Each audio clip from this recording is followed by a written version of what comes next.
He changed our anniversary dinner reservation to a table for two, for him and his colleague. I sat at the bar sipping champagne, watching him slip my bracelet onto her wrist, calling it a family heirloom. I walked over, unclasped it and smiled. "You're right. It belonged to my grandmother. Along with the house you're now evicted from." He laughed, until security arrived with her husband. I left them both with the bill and a restraining order. "Happy anniversary, darling." I wasn't supposed to be at the bar tonight. I was supposed to be seated at table 23, the best spot in the house, with a perfect view of the patio fountains and the Chicago skyline beyond the glass. But there I was, perched on a bar stool in my own restaurant, watching my husband of 8 years slide my grandmother's bracelet onto another woman's wrist. The champagne tasted bitter against my tongue as I observed them from across the room. I'd worked 16-hour days for months to bring Harvest Moon to life, my dream restaurant finally a reality. Opening night had been flawless so far. The critics were impressed, the dining room was packed, and my signature autumn squash risotto had received nothing but praise. Everything was perfect except for the table I couldn't stop staring at. "Is everything all right, chef?" Marco, my head bartender, refilled my flute with Dom Perignon, the same bottle I'd been saving for Axel and me to share tonight. "Our 8th anniversary. Just taking a breather," I lied, forcing a smile.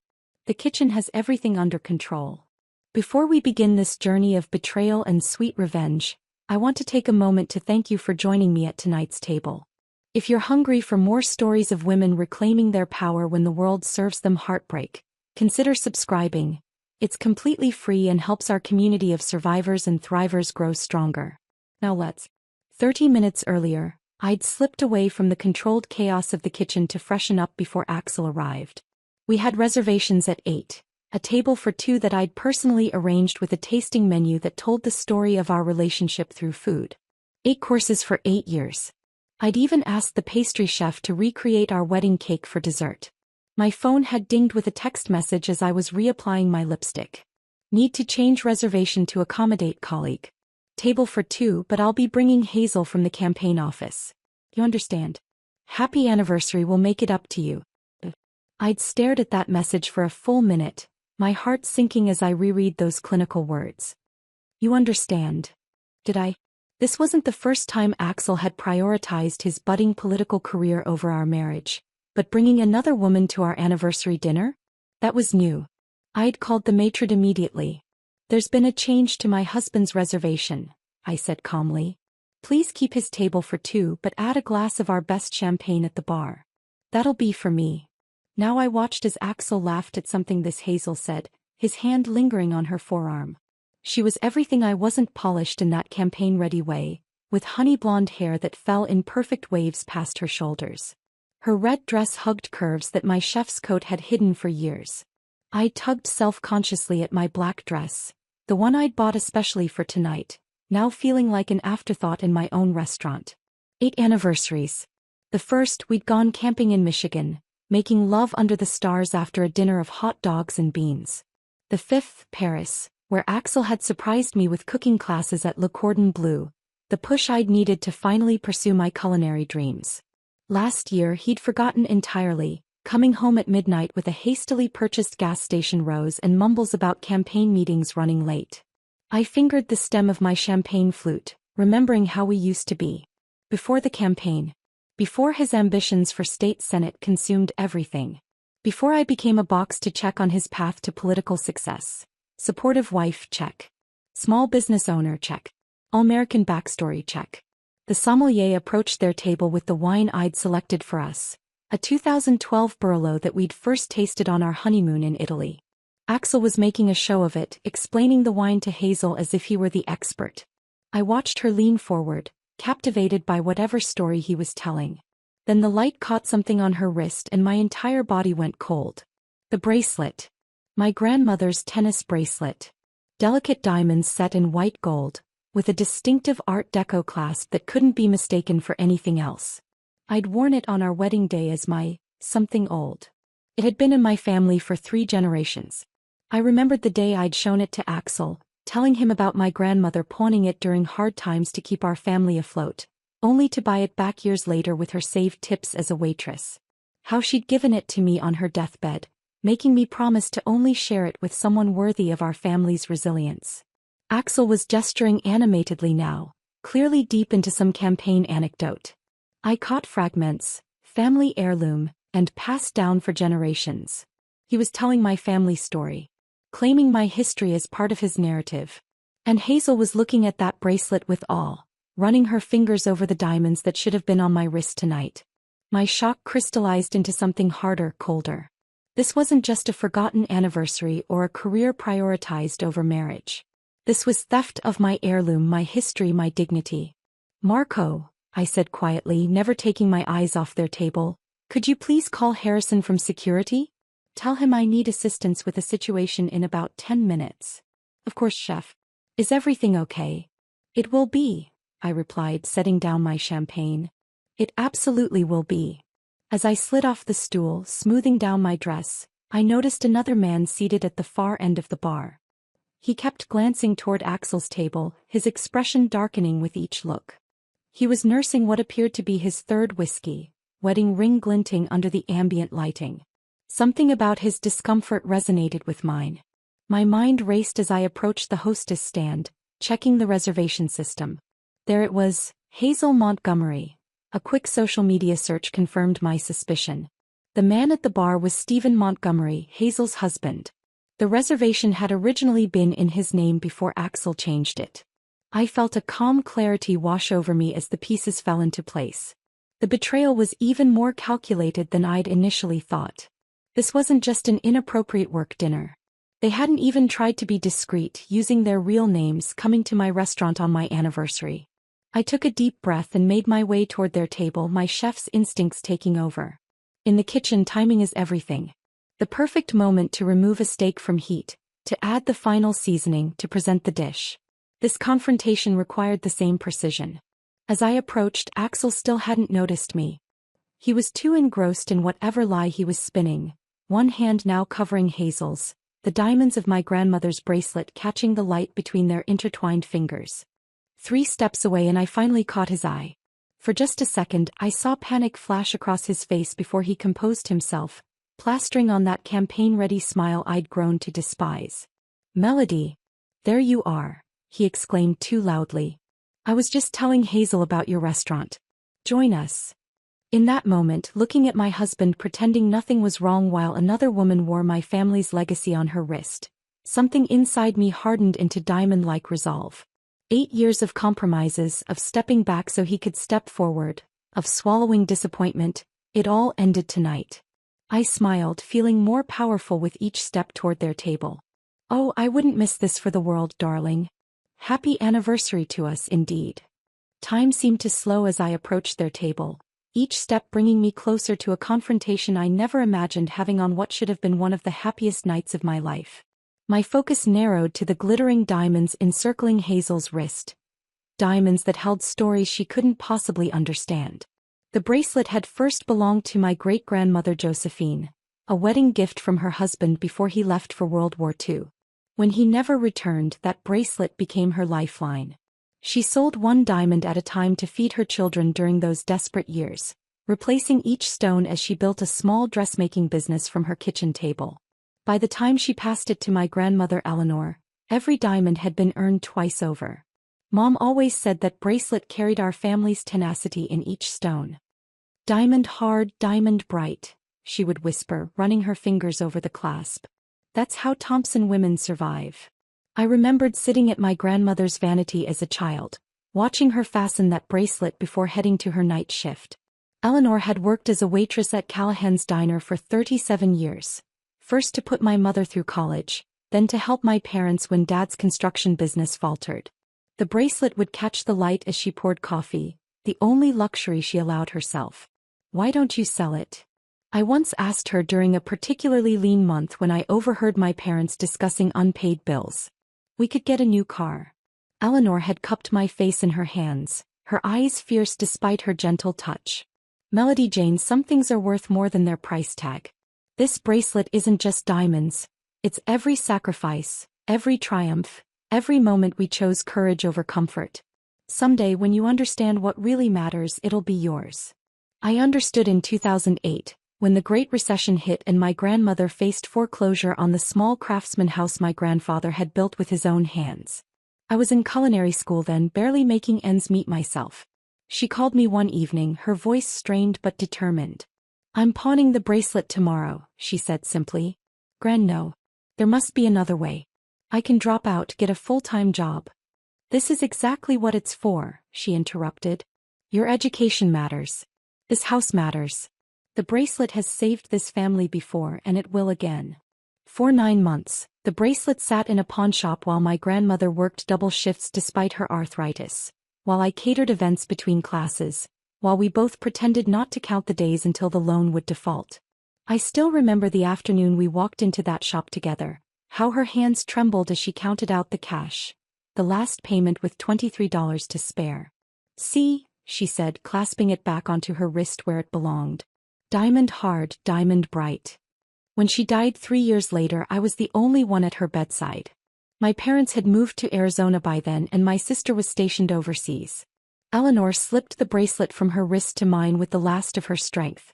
"Remember what really matters," she whispered. "And only share this with someone worthy of our legacy." I thought Axel was worthy. We met when he came to the restaurant where I was sous chef, campaigning for city council. He charmed everyone, remembering names, asking thoughtful questions about the neighborhood. When he asked for my number, I surprised myself by saying yes. Our courtship was a whirlwind. 6 months later, on a crisp autumn evening much like tonight, he proposed at the lakeshore. I said yes without hesitation, certain I'd found someone who valued family and hard work as much as I did. A week before our wedding, I showed him the bracelet for the first time, telling him its history as we sat on the porch swing of my grandmother's house. "Our house now." "This is remarkable," he said, examining the antique clasp. "It must be worth a fortune." "It's priceless," I corrected him. "It's survived the depression, war, recession, everything life has thrown at the women in my family." Axel looked at me with such tenderness then. "I'll never let anything happen to it or to you." 2 days after our wedding, I found him studying the insurance appraisal. "Just being responsible," he explained. "Something this valuable needs proper protection." I believed him. I believed him about so many things. 4 years into our marriage, when Axel decided to run for state senate, our savings weren't enough for the campaign launch. We sat at our kitchen table reviewing our assets when he suggested refinancing the house. "This is my grandmother's house," I protested.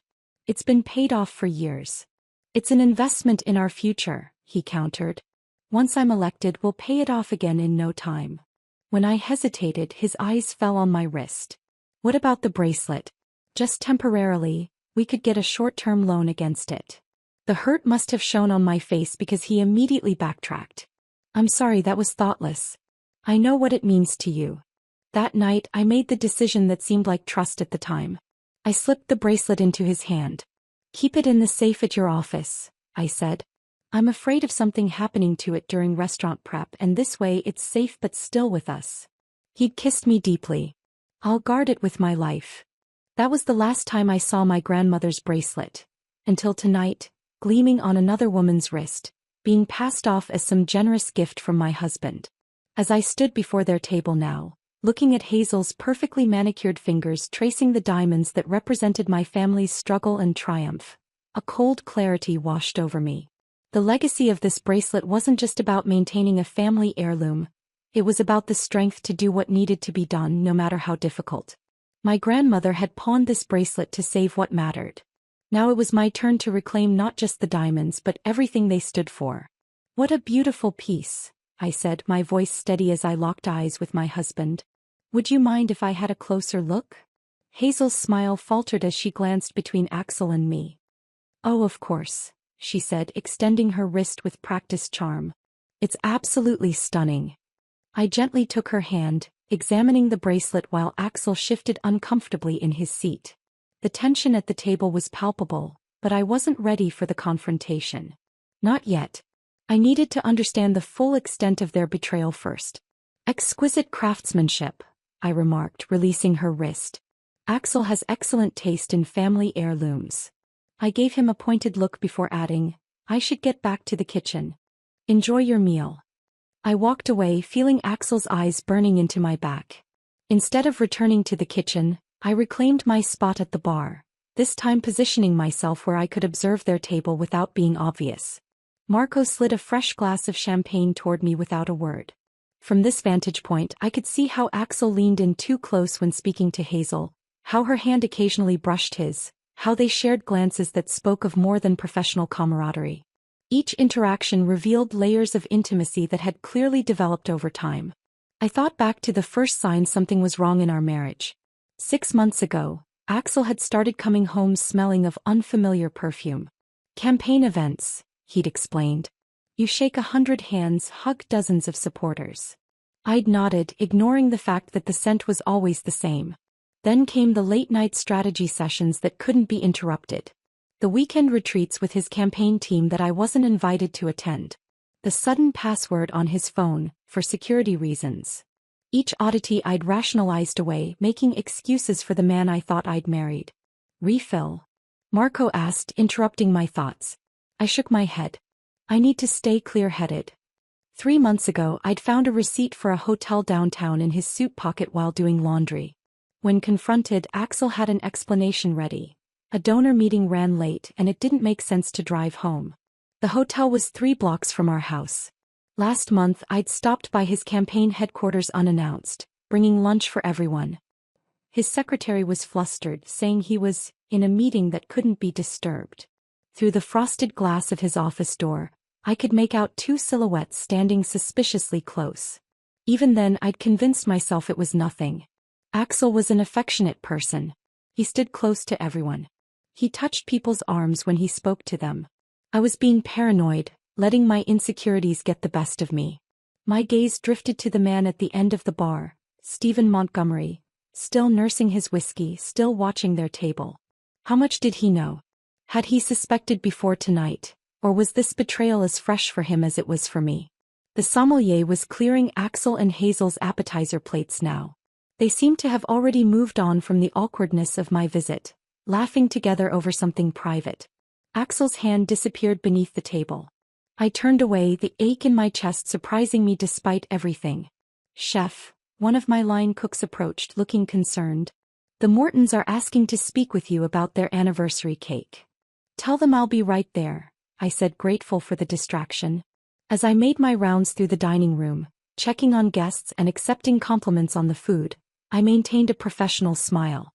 No one would guess that the chef owner was experiencing the most humiliating night of her life. Years in the kitchen had taught me to compartmentalize, to function through burns, cuts and kitchen disasters. This was just another kind of pain to work through. When I finished with the Mortons, I purposely took a path that led me past Axel's table. They were midway through their entrees, speaking in hushed tones. I slowed my pace just enough to catch fragments of their conversation. Once the campaign succeeds, Axel was saying. But what about her? Hazel's voice, laced with concern. She'll understand eventually. The restaurant keeps her busy. And the prenup protects most of our assets. And your house. It's in both your names, isn't it? Axel chuckled. Technically yes. But she's so sentimental about it being her grandmother's that she'll let me buy her out for far less than it's worth. My steps faltered. So this wasn't just an affair. They were planning a future together. A future that involved disposing of me like an inconvenient appliance that no longer served its purpose. I continued to the kitchen on autopilot, checking plates and directing the staff without truly seeing any of it. My mind was racing, piecing together conversations and incidents that suddenly made perfect sense. 2 weeks ago, Axel had asked me to sign documents, updating our estate planning. I'd been so busy with the restaurant opening that I'd merely skimmed them, trusting him as I always had. Had those papers been setting the stage for our separation? The bracelet wasn't just a romantic gesture to his mistress. It was a calculated move. He was already treating my family heirlooms as his own, already parceling out my legacy. I returned to the bar, needing another moment to collect myself. Stephen Montgomery had shifted closer to my seat, his expression darkening as he continued to watch Axel and Hazel. When our eyes met, I saw my own pain reflected back at me. They work together? He asked quietly, gesturing with his glass. I nodded. She's his campaign manager. Funny, he said, his voice bitter. She told me she was having dinner with a female colleague tonight. Said they needed to prepare for a donor event tomorrow. The realization that we were both being lied to exactly the same way sent a cold shiver down my spine. I'm Melody, I said, extending my hand. This is my restaurant. Stephen, he replied, his handshake firm. And apparently that's my wife with your husband. Just then Axel leaned across the table and whispered something that made Hazel laugh. She glanced around before reaching into her purse and sliding an envelope across to him. He opened it discreetly, his expression changing to one of triumph as he reviewed the contents. What are they doing? Stephen muttered. I don't know, I said, but a suspicion was forming. Excuse me. I approached the hostess stand once more, this time checking the campaign's financial records on my phone. There it was. A substantial donation from Montgomery Construction had been recorded last week. Stephen's company. Returning to the bar, I showed him the screen. Did you authorize this donation to Axel's campaign? His face drained of color. That's not possible. We're nearly bankrupt from the housing market downturn. Hazel handles our personal finances, but she knows the business can't afford political donations right now. The final piece clicked into place. This wasn't just personal betrayal. It was professional, financial, and perhaps even criminal.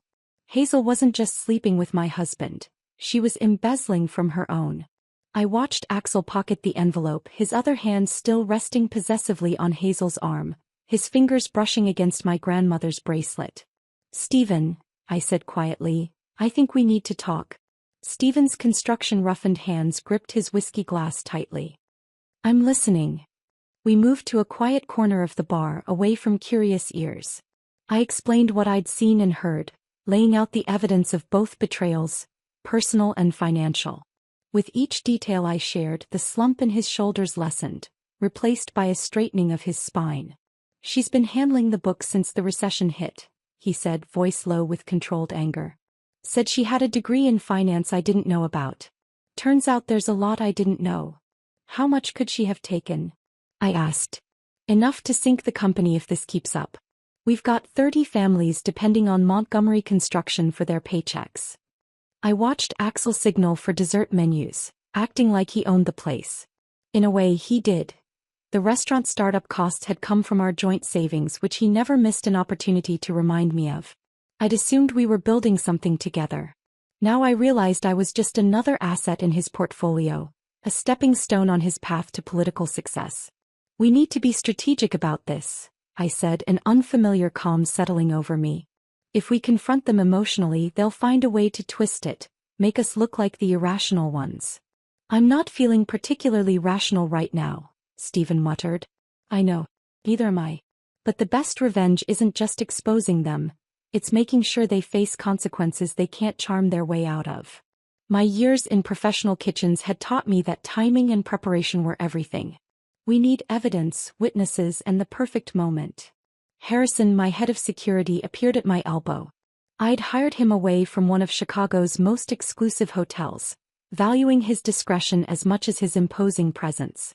You needed to see me, chef? I gave him a quick overview of the situation.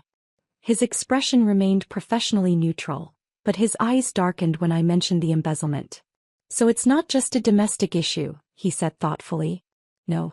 And I'd like to handle it without disrupting the other diners' experience if possible. Harrison nodded. I've got 2 of my team on tonight. We can position them near the table when you're ready. Just give me a signal. He hesitated. Do you want me to call the police as well? I considered this. Not yet. Let's see what evidence we can gather first. After Harrison stepped away, I turned back to Stephen. How much do you know about what they've been doing? Not enough, he admitted. But I've got access to all our company accounts on my phone. If what you're saying is true. He pulled out his device and began scrolling through financial records. Meanwhile, I stepped into the kitchen to check on service and gather my thoughts. My sous chef, Vanessa, caught my eye immediately. Everything okay, chef? You look like you're planning a murder. Just some unexpected drama with table 14, I said, forcing a smile. Can you handle the pass for another 20 minutes? Of course. He studied my face. Need backup? Maybe. I'll let you know. I returned to the bar to find Stephen staring at his phone, ashen-faced. 3 separate transfers to his campaign fund over the last month. $60,000 total. Money we don't have, disguised as materials purchases. My mind raced through the implications. Illegal campaign contributions. Financial fraud. The perfect leverage. I've got their entire conversation recorded, Stephen said, showing me his phone. Started recording when I realized who he was with.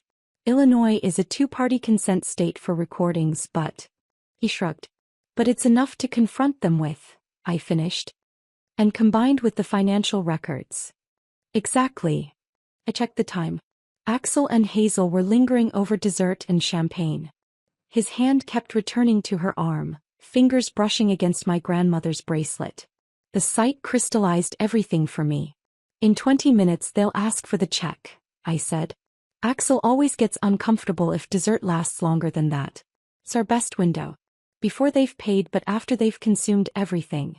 Stephen's eyes met mine, understanding dawning. So they can't just walk out. Precisely. I waved Marco over. When table 14 asks for their bill, stall. Tell them the system is processing. Give me a 3-minute warning.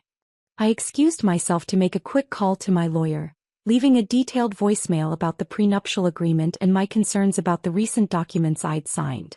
Then I texted my sister, asking her to send me digital copies of our grandmother's will and the house deed. Preparation had always been my strong suit. When I returned, Stephen had composed himself. I've contacted my company's attorney. He's pulling every financial record we have. If she's been embezzling, we'll find it all. Harrison approached again, standing respectfully at attention. My team is in position, he said quietly. Just give the word. I nodded, feeling an unexpected wave of gratitude for these people who barely knew me yet were ready to stand by my side. When Marco gives the signal, we move. The next few minutes stretched eternally as we finalized our approach. When Stephen and I discovered we lived only blocks apart, another piece of the puzzle clicked into place. They've been meeting at the Reed Street Motel, he said. Found charges on our credit card statement. Thought it was for business clients. 3 blocks from our house, I said, remembering Axel's hotel receipt. They weren't even trying to be careful. They thought we weren't paying attention, Stephen replied, a new resolve in his voice. They were wrong. Marco caught my eye and held up 3 fingers. The signal. Axel was asking for the check. I took a deep breath and smoothed down my dress. It's time. Want me to come with you? Stephen asked. Not initially. Let me start this. When I look back toward the bar, that's your cue. I caught my reflection in the mirrored backsplash behind the bar. For the first time since reading Axel's text, I felt fully present in my body. The hurt was still there, but it had transformed into something powerful. I wasn't just a betrayed wife or a woman scorned. I was the granddaughter of Eleanor Thompson, who had pawned her most precious possession to save what mattered, who had worked double shifts with arthritis-gnarled hands to reclaim her legacy. Diamond hard, diamond bright. Harrison fell into step slightly behind me as I began the walk across the restaurant floor. Each step felt deliberate, my path clear. The murmur of dinner conversation, the clink of silverware, the subtle notes of the playlist I'd personally selected, all of it formed the perfect backdrop for what was about to unfold. I wasn't just going to confront my husband. I wasn't just going to reclaim my bracelet.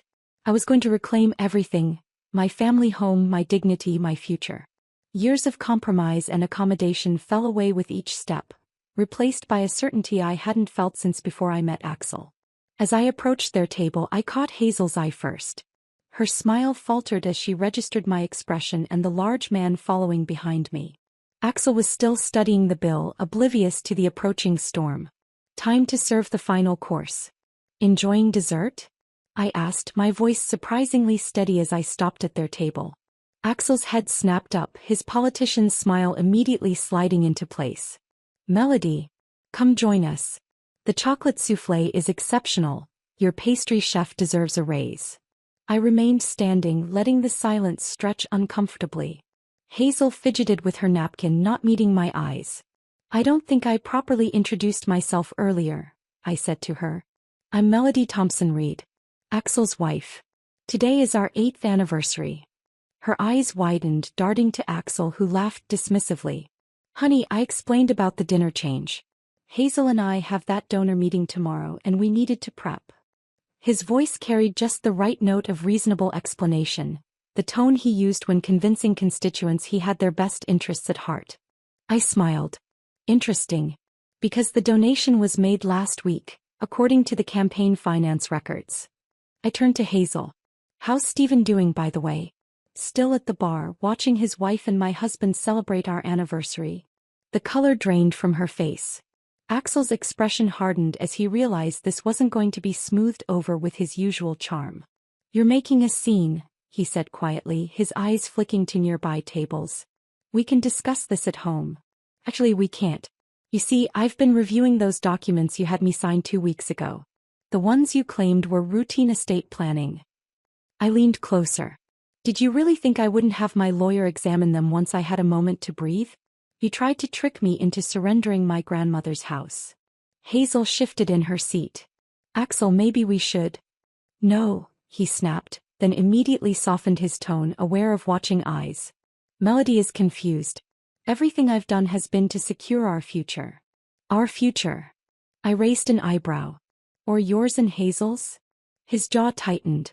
I could see him calculating his next move, weighing public perception against damage control.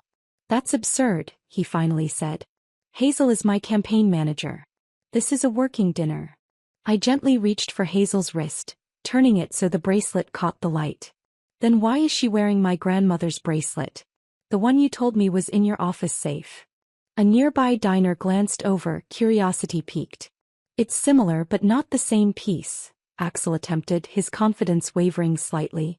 Perhaps you've forgotten the inscription, I said, unclasping the bracelet from Hazel's wrist despite her startled protest. I turned it over, revealing the tiny engraved words on the clasp. Diamond hard, diamond bright. To Eleanor with love, 1941.